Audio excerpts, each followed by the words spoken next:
All right, guys, time for some fun.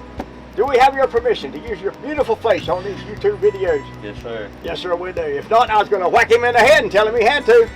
This gentleman just came in, and he brought a pair of boots that he's had. How long have you had them? Probably 2 years. 2 years. The truth is, 2 years is pretty good for a work boot to last. But I want to show you some of what's happening here. Earlier, I spoke about the importance of a heel counter area. And I had this gentleman, we were outside, and I had you like take your finger and feel up to where the heel counter stopped on this boot. Yep. I'm going to turn this way so we don't see a name brand. The heel counter is stopping right here, isn't it? Yep. When the heel counter stops here, it's hard for that boot to hold your weight. Stand up this way a little bit. I want them to see that you're not a heavy kind of guy. You're an average built American male. The heel counter only comes up to here. The other kicker is, and again I'll try not to show a brand. Here we go. What's it made out of? Here you see a brand, a different brand, and the heel counter does come up, but look what it is. It's pressed stuff. When this pressed stuff gets wet, it can't help but start giving way. If I can do this with my fingers, what's it doing in normal wear and tear? So this is one reason why at Culture Cowboy, we are pickier than you are about what we're selling, because we want you comfortable.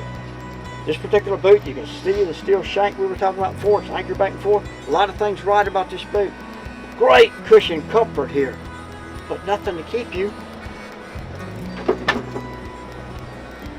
from this mushing over happening so much. Again, you can tell by the tread here, he's gotten a lot of wear out of this thing, and if your boots are worn this much, this tells me a lot. This tells me that when he hits down, he walks and whops and pushes off like this. And that's pretty common. And it shows by the wear pattern here and the wear pattern here.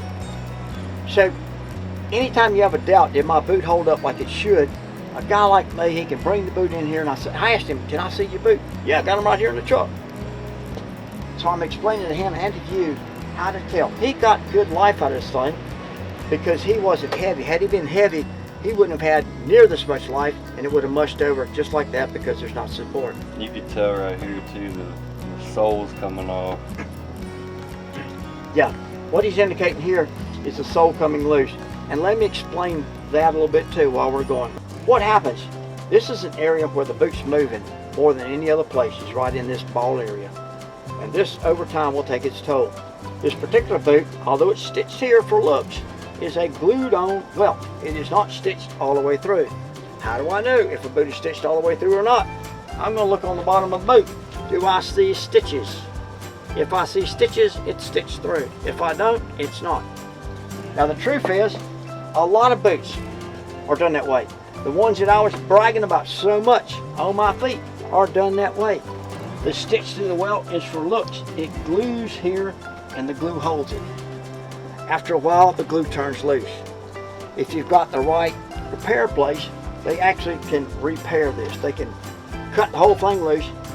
They'll run it through a little wheel and grind it off a little bit, get new surface there, re-glue it, put it on. It goes under a heat lamp and some pressure, and it's back on, and it usually does okay. There are other boots that are injection molded that you cannot do this with. So this is a repairable fix. It's going to leak water like crazy like this. Yeah. But it, you know, look at the toe. He's got lots of places that water come through. Total injection molding. Here we have a boot, and these wraparounds all over. They're great for waterproof boots, which this is. But there's no way to resole this thing. If this comes loose, someone can glue it back, but they can't get another sole and put on here, and it won't do quite as properly as that one or the one I'm wearing will, just because of the manufacturing process that's there. Doesn't make this a bad boot. I just want you to be informed what can be resold and what can't. So I want to thank him for bringing these boots in here and seeing what we're talking about when we talk about wear and tear and ankle support and such as that. Again, any questions, put them below. Thank you so much, Culture Cowboy, Chuck Taylor, and your name? My name is Mark Myer. Mark Myer. Thank you, Mark. Thank you. Appreciate this. Yes, sir. While you're here, there's a subscribe button. There's a bell you can ring. Get some notifications. Videos getting stronger and stronger, and we want to be a part of your life. We really do. Not to be intrusive, but just to be fun and have it. So, Subscribe if you like. The channel's Cultured Cowboy on YouTube. Y'all enjoy.